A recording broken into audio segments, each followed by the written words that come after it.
আজকে কম্বল আর কার্পেটটা ধুয়ে দেব, এই জন্য ছাদে চলে এসেছি। ছাদে কম্বল আর কার্পেট ধুইলে একটু সময়ও কম লাগে, তাড়াতাড়ি পরিষ্কার হয়ে যায়। আমার বাসায় যেহেতু এসি চলে তাই প্রায় কম্বলটা ধোয়া লাগে। আবিদ আলিশা তো প্রায় ইস্যু করে দেয়। আসসালামু আলাইকুম, welcome back to my channel. আশা করি সবাই খুব ভালো আছেন। আল্লাহর রহমতে আমিও খুব ভালো আছি। আজকে ধোয়া পালার কাজ হবে, কোনো রান্না বান্না নেই। ভাবলাম আপনাদের সাথে শেয়ার করি আমি কিভাবে কম্বল ধুই, কার্পেটটা ধুয়ে নিই। আমি প্রায় ছাদে এসে তারপর হচ্ছে এই কম্বল আর কার্পেটটা ধুই। এতে হয় কি কমও সময় লাগে, আবার ওয়াশরুমে কিন্তু স্পেসও অনেক কম, এই জন্য ভাবছি এখানেই ধুয়ে দিই।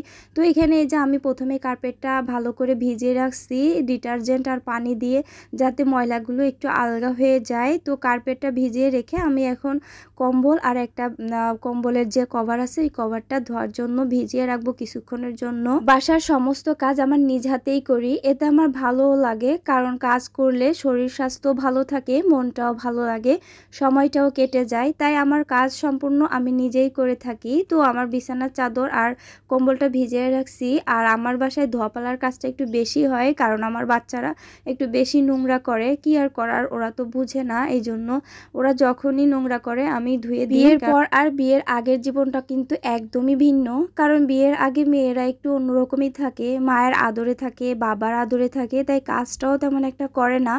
আর বিয়ের পরে কিন্তু শ্বশুরবাড়িতে গিয়ে সব কাজ আস্তে আস্তে শিখে যায়। আমাকেই দেখেন, আমি কিন্তু বিয়ের আগে তেমন একটা কাজ করতামই না, আর এখন আমাকে কত কাজ করতে হয় সারাদিন। বাচ্চাদের লালন পালন থেকে শুরু করে সমস্ত কাজ নিজ হাতে করতে। তো বিয়ের আগে কত বিয়ে ভাঙছে আমার, শুধু এই কাজের জন্য। আমি তেমন কাজ করতাম না, আমার বান্ধবীদের সাথে আমি একটু আড্ডা দিতাম, ঘুরে বেড়াতাম, এটাই আমার বদনাম ছিল।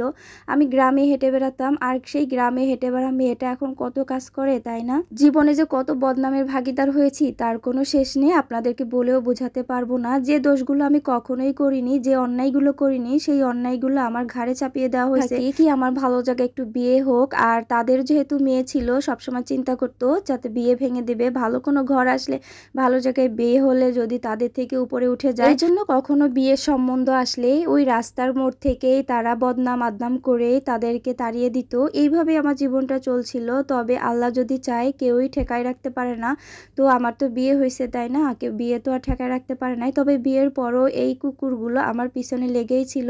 শ্বশুরবাড়িতেও যে অনেক ভালো ছিলাম তা না, অনেক যন্ত্রণা, অনেক কিছুই পোহাইতে হয়েছে, কারণ এই ধরনের মানুষগুলোর জন্য তারা সব সময় লেগেই থাকতো।